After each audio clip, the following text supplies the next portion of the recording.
Okay, so good morning. This is the fourth class in Defiance and Devotion, the first mimer Vekibeil HaYehudim of Defiance and Devotion.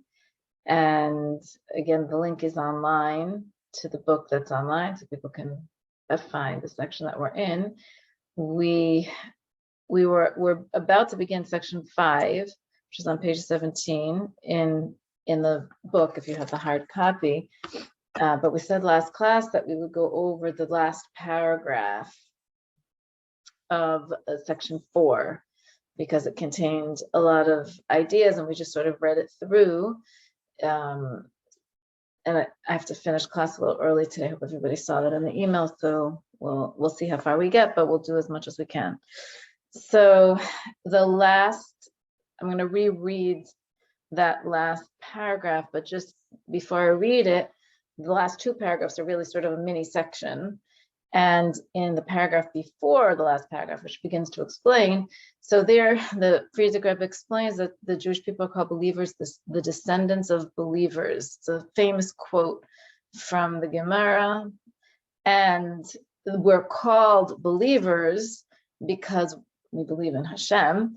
And we're called the descendants of believers because we all descend from Avram Avinu, who was called the person who believed in Hashem. And we actually sort of inherit the quality of belief in our souls, from our Jewish souls, from Abraham.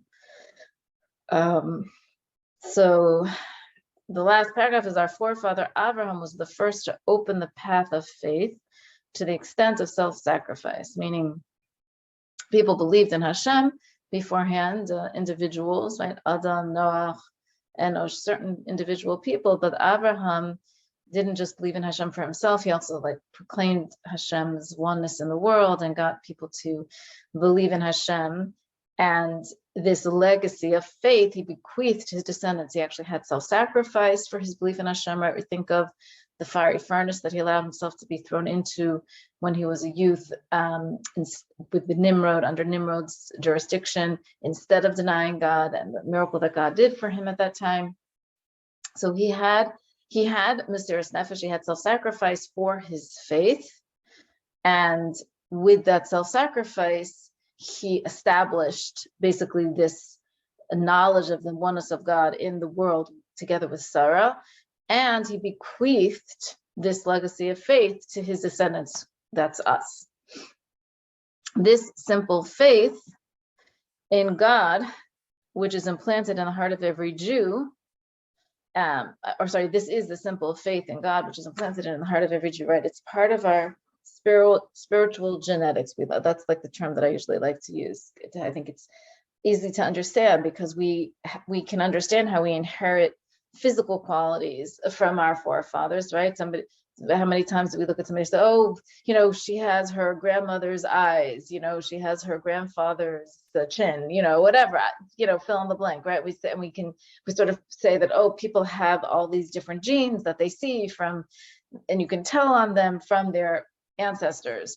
And it's also true, there's a concept of a spiritual genetics, right? We inherit our souls from our Jewish mothers, and the quality of faith that's sort of pre-programmed into our souls says that Abraham, we inherit from Abraham. His faith was so strong and it had so much self-sacrifice to it that it implanted itself into the heart of every Jew.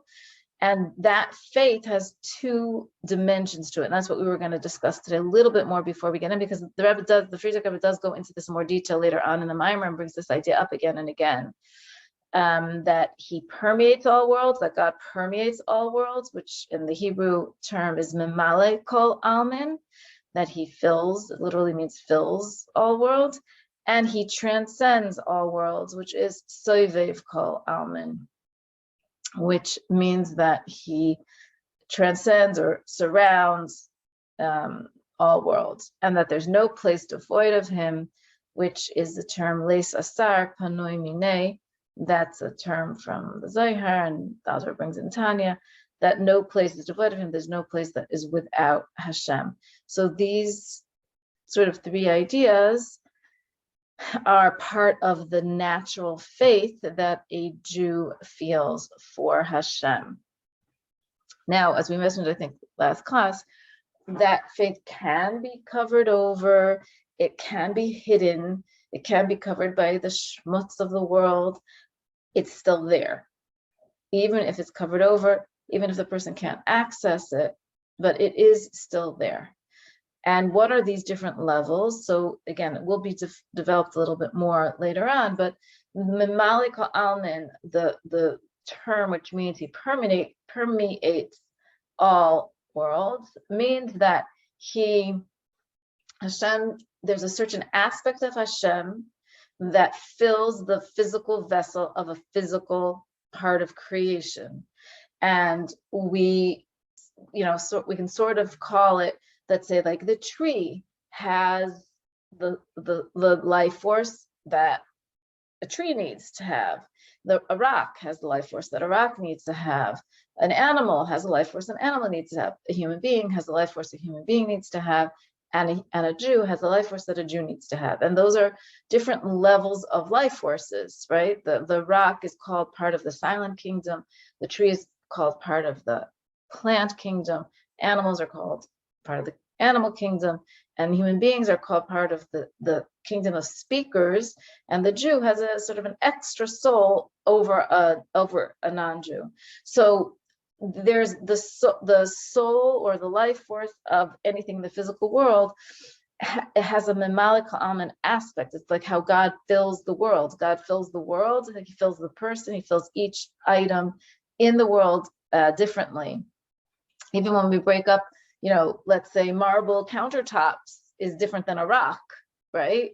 The tile on somebody's floor, a wooden chair, a plastic rocking chair, a car. These are all part of the inanimate kingdom, and they are all different from each other at the same time. So even though there's this larger breakdown of the 4 levels of creation, with the 5th level, there's still within each level, there's lots and lots of breakdowns, right? There's a lot of details. In the plant kingdom, right, it's not just all plants don't look the same. First of all, there's trees, and there's flowers, and there's grass, and there's bushes, and even within trees, there's many different kinds of trees, right? And in the flowers, there's many different kinds of flowers.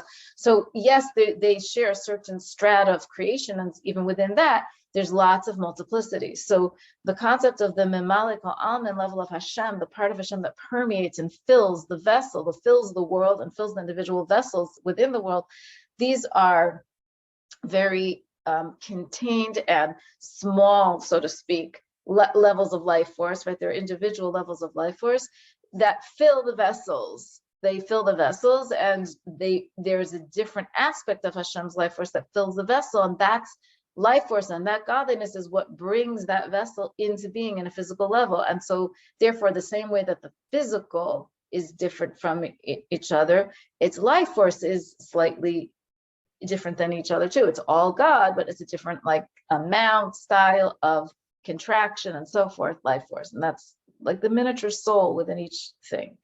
And then there's also the level of Soiviv Common, which here is translating as transcends all worlds. The word Soiviv literally means surrounds, but I think it sounds wrong when you translate surround, because it means that it's sort of a circle, or it's just around it. It's really the level of life force that the world sort of finds itself within. It's like we're suspended in that life force. It encompasses, maybe is another way to translate it, encompasses all of creation. But that level of godliness is too quote unquote large or great to actually fill the vessel, right? The filling of the vessel is a very contracted form of godliness, but this encompassing light and life force of Hashem, something that transcends the world, meaning it's higher than, it's greater than the physical world. It's a level that's higher than it, and therefore it's not limited to the physical world. So that's a level that's called Soiviv Ka'aman, and in a certain way, that level of godliness is a level where everything in creation is the same. If you imagine, the whole world is suspended in godliness, it's like you can't say that the fish and the tree and the person is more or less suspended in godliness. They're all suspended in godliness exactly the same way. They're all just nothing compared to God, right? It's, in the individual, the fish, the human, the car they're different. They have different qualities. They have different uses. And on a different level, they're just all the same. They're part of creation. They're all suspended in godliness. There's God, and then there's creation. And, there's no, within creation, everything is just the same. It's just not God, right? So that level of godliness is like a higher level of godliness. And it's a level that we don't usually talk about bringing down into the physical world. I mean, there are ways that we control ourselves, and the mitzvos and so on. It talks about in other maimar, but that's not a level that's readily apparent in the world. It doesn't fill the vessel because it's larger than the vessel. It's a light that's, so to speak, larger. I mean, these are all just terms of a parable, right? Small, large, but it's the way that we can understand it a little bit. And there's no place devoid of him, which means that Hashem is everything is Hashem. Everything can only exist within Hashem. There's no place that Hashem doesn't exist. Even unfortunately, in difficult circumstances or inappropriate actions or tamei things, Hashem is still there. Which is why the Alter Rebbe talks about in Tanya this idea that we have to be mindful that wherever we go, we bring God with us. And so we want to make sure that it's a sort of respectable activity, place, action, thought for Hashem to be there, because Hashem is everywhere. Now, these last two concepts of Sovel Ka'aman and Lesasar Pranoi Minei are really Kabbalistic concepts. Chabad Chassidus takes them and develops them in different ways than other parts of Kabbalah and Chassidus do, and really other theories of in Yiddishkeit, other strains of Yiddishkeit, Misnagdische Yiddishkeit, Litvish Yiddishkeit, and even other Kabbalah, other kinds of Kabbalah have different ways of are missing some of these pieces or have different opinions about some of these pieces. So I think this is a gift that the Alter Rebbe brought us in Tanya and explains to us in a certain way that we can understand. So that's a little bit about that last paragraph. And I think that will help us as we go into the Maimer, because the Frierdiker Rebbe is going to talk about this idea again in other contexts, and we need to know. And he's going to explain. He's going to go into some of this now, and then it's going to come back, and there's other places. So I'm just going to read the synopsis again to remind us what was in the first part of that section, because that will also be something that the Frierdiker Rebbe is going to bring back into our consciousness during the rest of the Maimer. Mainly at the end again. At the very end, we're going to go through kind of a windy path in a forest, this way and that way, with lots of twists and turns, with lots of different beautiful ideas, and then we're going to come out and get back to the first idea that the Maimer started with. So it's a bit of a journey. So the synopsis reads: Moshe as a shepherd of faith, which is the beginning of that section we're talking about.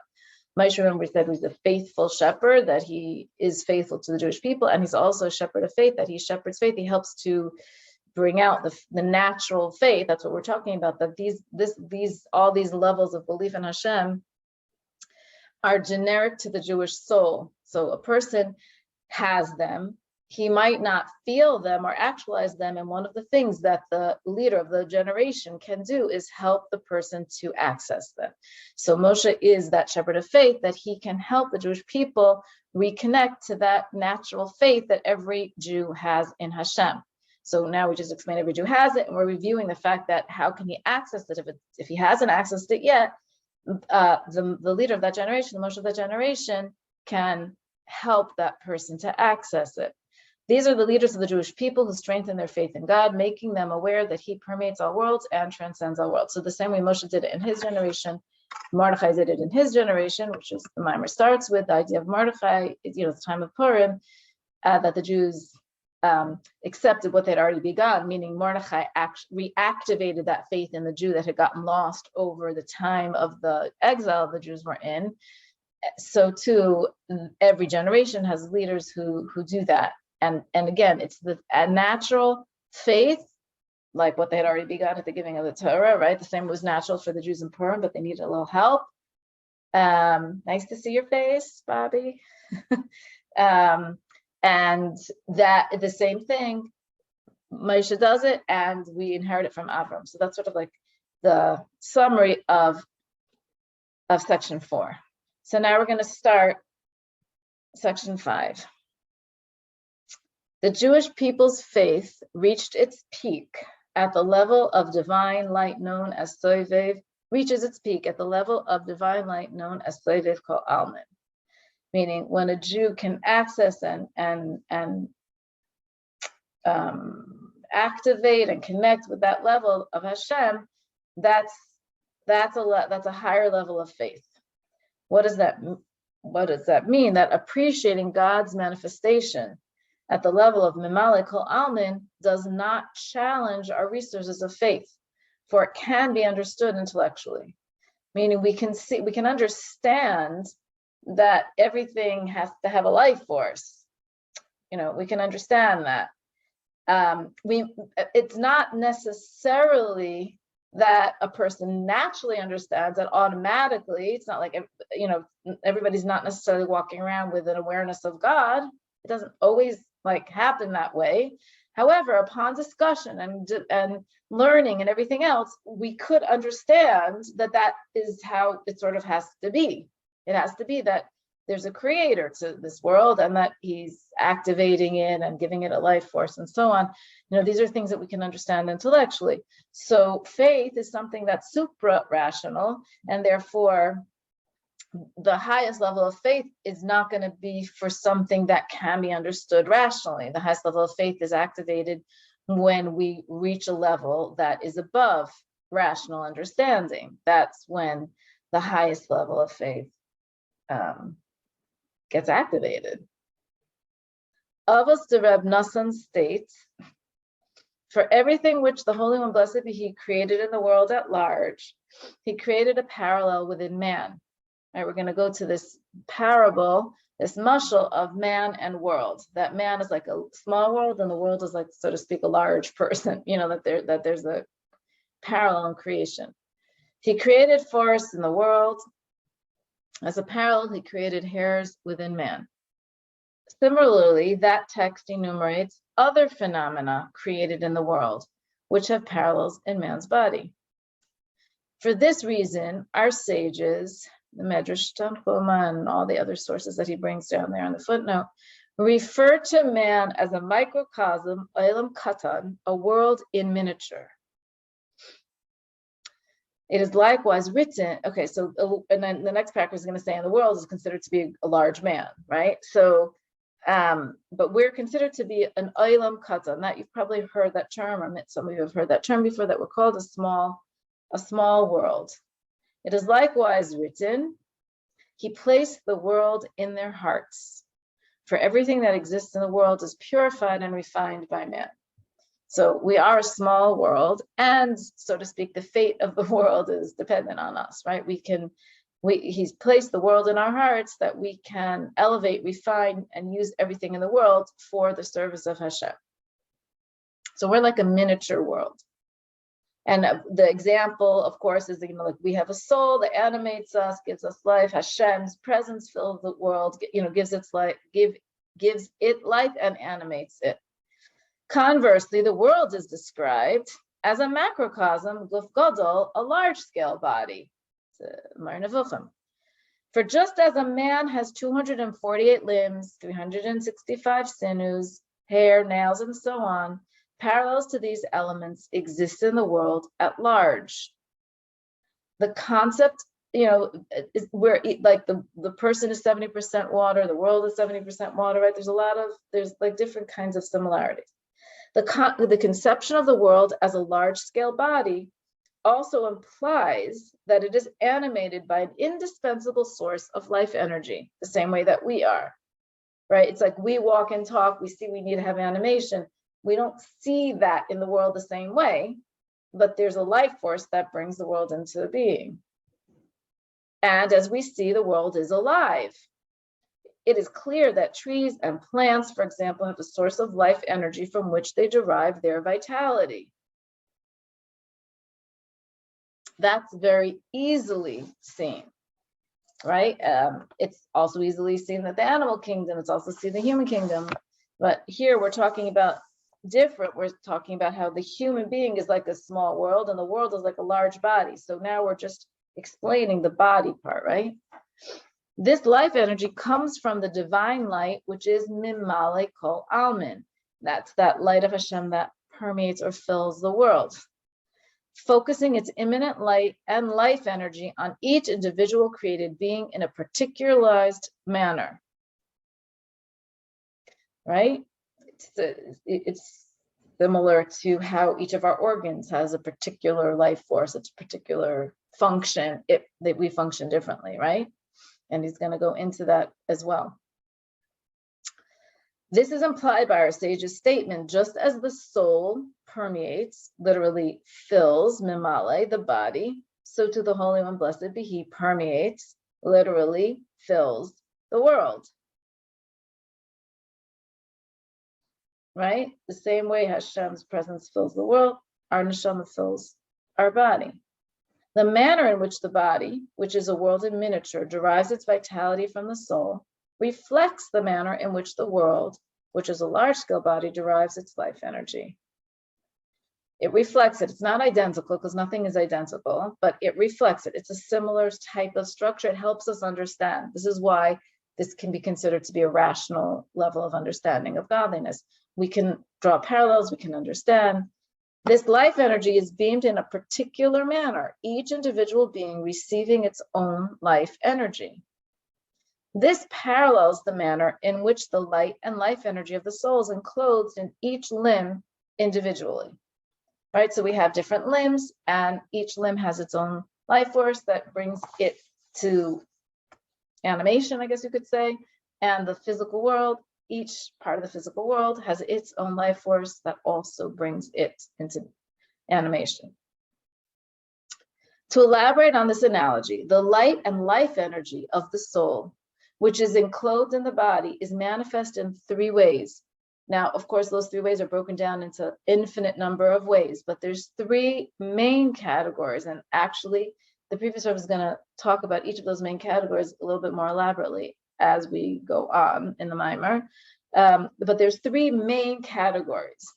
It animates the head in a different manner from the way in which it animates the torso, which is also different, from the manner that it's going to and the legs, right? It's going to talk about three different styles of animation.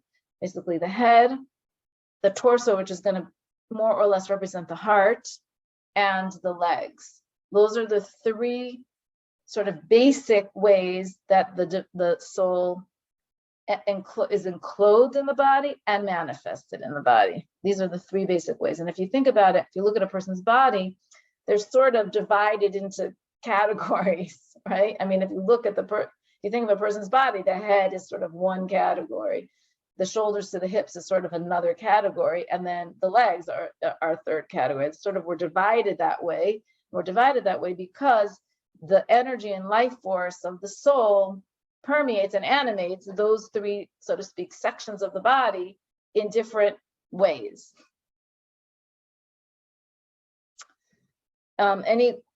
Any question so far? Now he's going to go into the legs a little bit more. So before we go into one more specifically, are there any questions? No. Okay. Alka, did you unmute? You want to say something?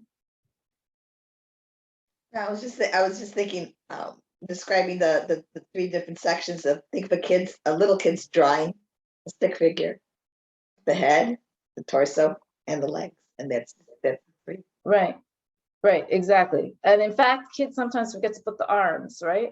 That's it's a common thing. The arms are actually considered to be an extension of the torso, which we're going to get to later in the mimer, but yeah, that's true. Yeah.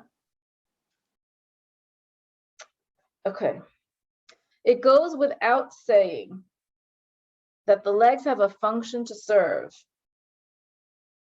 For a perfect body comprises all the limbs, and this, of course, includes the legs, right? In case you think the legs are not as important as the head or the heart, because when we think about the important parts of the body, we really think about the head and the heart. Those are the ones who give the main life force to a person, right? And their ability to think and their ability to feel, which are considered to be, very important, obviously. And the rest of the torso contains all the primary organs, being able to breathe, eat, digest. I mean, everything really is in the torso. So lest a person think that the legs are not so important, we're starting with the legs, I guess, to say there is an importance to the legs. Furthermore, they are in a sense superior, which of course, to the rest of the body, which of course is that classic chassidic, lowest is highest, and things that are counterintuitive are what's true, right? Because obviously, if we would ask a person what's the most important to least important part of the body, it would go in the order probably of head, heart, legs, which is the way that we're built, because of the brain. If there's a disconnect between the brain and every other part of the body, there's nothing functioning in the body. And of course, our emotions and the heart has to pump blood everywhere, and all the internal organs have to be working properly. God forbid, there are workarounds for certain things if God forbid a person needs it. The legs seem to, they have a function, but doesn't seem to be as central to the person. So we're starting with this idea that they are, in a sense, superior to the rest of the body, for they support the head and raise it high, meaning that there's going to be another function we're going to see later on. But they support the head and raise it high. Without the legs, the head would be on the ground, it wouldn't be the same. While it is the head that makes one person appear taller than another, because you see how tall they are, you measure where their head reaches, it is the legs that in fact make the difference between them. People's skulls are pretty much the same size, more or less. I mean, maybe there's slight differentiation, but a 6 foot tall person and a 5 foot tall person, their heads are basically the same size. So it's not their head that's making them taller. It's an interesting way of thinking of it, isn't it? It's not their head that's making them taller, even though we say that he's a head taller than somebody else. He's not actually a head taller. His head is not 2 times as tall as somebody else's head. But his body is, and that raises his head higher. So his height, which is measured from his head, is taller than somebody else, but it's because of his legs. Or to give another example, while the difference between a person while seated and one standing erect is noticed in the height of his head, here too it is the legs that make the difference. When a person is sitting down, their torso is upright, but they are shorter, if you measure them against the wall, then when they stand up, they're taller because their legs is what gives them their height. So it's like going to be a muscle, really, right? Their legs, which spoiler alert, their legs are going to represent their faculty of action. That's what gives them their height, right? Their legs give them their height. Moreover, the feet conduct the head to places which it could never reach if left to its own resources. So there's two things that the legs give the head so far. One is height. The legs give height, and one is mobility. It takes the head someplace. Without legs, the head would just stay put. Right? When a person's sitting, they're just staying put because their legs are not working at that time. But when their legs are working, their legs move their head to different places, and their legs lift the head to the height of the person. Interesting, right? Very interesting. The potential possessed by the legs can be understood within the context of the statement. Now we're going to make it a little mystical. Within the context of the statement from Sefer Yetzirah. I know, Joni, I know you want to study that next. The beginning is implanted in the end. That's a concept that it talks about in Kabbalah, that the beginning is wedged or implanted in the end. It's like a circle, right? At the end you see the original thoughts, because the end is where you wanted to get to originally, right? If you want to make a chocolate cake, you don't start by pulling the cake out of the oven. You start by like taking eggs out of the refrigerator and flour, and somebody says, "What is that? I thought you were making a chocolate cake." And you're like, "Well, yeah, I am making a chocolate cake, but in order to make a chocolate cake, you have to start with these goopy things called eggs and this soft thing called flour." So of course we're like so used to that now. Okay, fine, but like if you think about it, why would you take out this goopy white, clear, yellow stuff and this, flour, and how does that have to do with a chocolate cake? Well, that's how you get to a chocolate cake. So the idea is that you see the beginning is implanted in the end. When you take the chocolate cake out of the oven, you understood, oh, that's what they wanted to make. They wanted to make a chocolate cake. So the potential possessed by the legs can be understood by this statement. The beginning is implanted in the end. That means sort of the legs actualize what the point of everything is, right? Like that's the end of creation, so to speak, of the person, the lowest level of the person. So then it helps actualize the original plan in some way, because it's the end.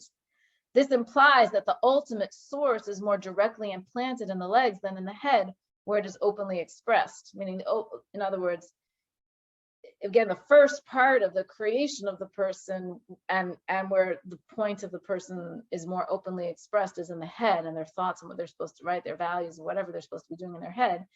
But then why didn't Hashem just stop the creation of a person? Why we're just all talking heads?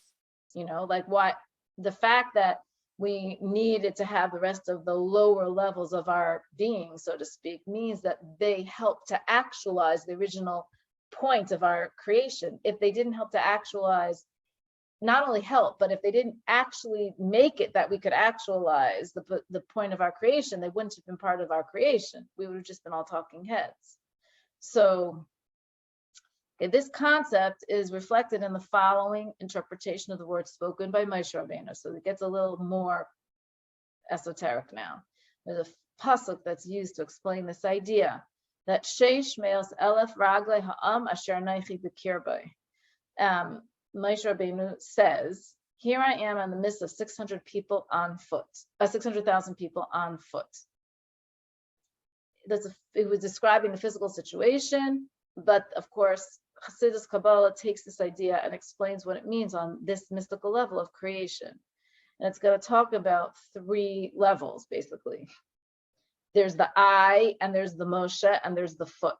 That's what we're going to explain in this puzzle. Moshe's spiritual level was that of the sphere called Chachma, wisdom. That's the first of the 10 spheres. It's the first of the 3 intellectual spheres. The word I, because the pasuk says, "Here I am in the midst of 600,000 people." Hi, Bina. The word I, Anochi in Hebrew, refers to the transcendent level of Keser, the highest of all spheres. That's higher than Chachma. So Chachma is the beginning of the 10 spheres. Keser, which is represented by the word I in the pasuk Anochi, Keser is higher than the spheres. It's that. If going back to the transcendent and permeating light of Hashem, Keser is the level of transcendent light of Hashem. Chachma is the first of the permeating lights of Hashem. So the word I, Anochi in Hebrew, refers to the transcendent level of Keser, the highest of all spheres. The presence of Anochi, this highest level within the midst of Moshe, alludes to the revelation of Keser within Chachma, when you can have this highest level of Hashem revealed within a person's intellectual understanding. This is made possible only because of the 600,000 people on foot, literally the feet of the people. That refers to the Jewish people in the pasuk, but it refers to the concept of the foot of creation, of our feet, and like the foot of creation, right? It is thus the feet of the people which add light to Moshe, right? If you're talking about Moshe and the Jewish people as one body, Moshe would be the head. The Anochi of Moshe, that inner dimension of Moshe, would be the Keser, would be even the light above his head. And the feet of the Jewish people would be Moshe's legs.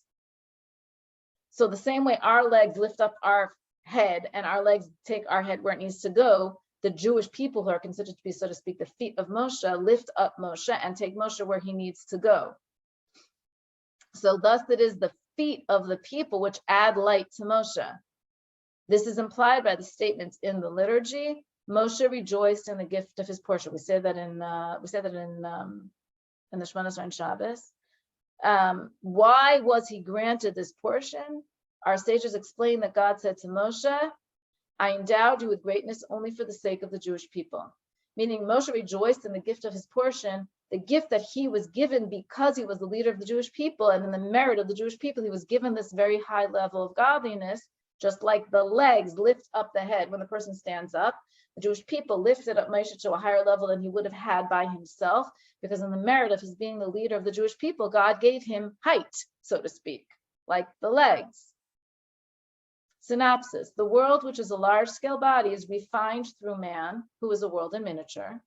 For man understands and senses the divine life energy within the world, because of the life energy that animates his soul. That's the mimalikal alman level. The divine level which one perceives as imminent permeating light, which is called mimalikal alman. That's that internal level. Though the legs are the lowest components of the body, they are superior to the head in as much as they support and raise it up. The message of this analogy is explained within the context of an interpretation of the verse. Here I am in the midst of 600,000 people on foot. So again, to review, right, we talk about how the world is compared to a body, the body is compared to a world, and there's different levels of godliness, and the level of godliness that permeates the world, we can understand at some level. It's an intellectual ability to understand. It may not be natural that we would get it, without somebody explaining to us or learning something, but we could understand it the same way the soul animates the body. And the same way, you need a battery to turn something on, right? But it's more than a battery, because the battery just turns it on. It doesn't actually bring it into being. Whereas godliness brings it into being and turns it on. It does both, right? So it's more than just a battery. But we understand that. And in our bodies, there's these three levels. There's the head, the torso, and the feet. We only talked a little bit about the head and the feet. We're going to talk more about the head later and the torso later. But right now, we started mainly with the feet, saying that the feet, even though they seem to be the lowest level, they actually are what gives height and movement, mobility to the head. And then we explained how that on a grand level, right, all the Jewish people are considered to be one body. And we talked about how the masses of Jewish people are the leg, basically. The leader of the Jewish people is the head, and even representing the Anochi, that's higher than the head. And Moshe Rabbeinu was given height and mobility, so to speak, from the masses of the Jewish people, which is why we have that pasuk, here I am in the midst of 600,000 people on foot, mentions on foot, because we're, according to Chassidus and Kibel, we're emphasizing this idea that it's the masses, the feet, the legs of the people that brought something to Moshe higher. Moshe, in the merit of his being the leader of the people, he was given height, right? That helped him stand up. Hashem gave him more, a higher level, and mobility. He was able to accomplish what he needed. Whatever the legs do for our head, the Jewish people do for their head, basically. This idea is obviously a very deep idea, and it will be elaborated on more in the Mimer, but this is where it's discussed. And of course, for those of you who are in the class, when we did Atat Tetzava, we know that these ideas are ideas that the Rebbe develops more in that second Mimer of Atat Tetzava. But this is where these ideas come from, right? The original Mimer one of the Mimer that it came from. Anyway, I am going to have to stop here. We might begin with a review, maybe think about and maybe ask your questions at the beginning of next class, but we can definitely begin with a review, because this is definitely a deep concept. So maybe we want to review section 5 for next class, but like I said in the email, I am going to have to end a little early today, so we'll have to end now. Okay. Thank you, Have a Clara. wonderful week. Yes, sure. Thank you. Sure. Thank you Okay. so much. Sure. Take Hi. care. Have a good week, Have a good everyone. week, everyone. Have a good week. Yes. Be well. Be well. Thank you, Malka, for the book.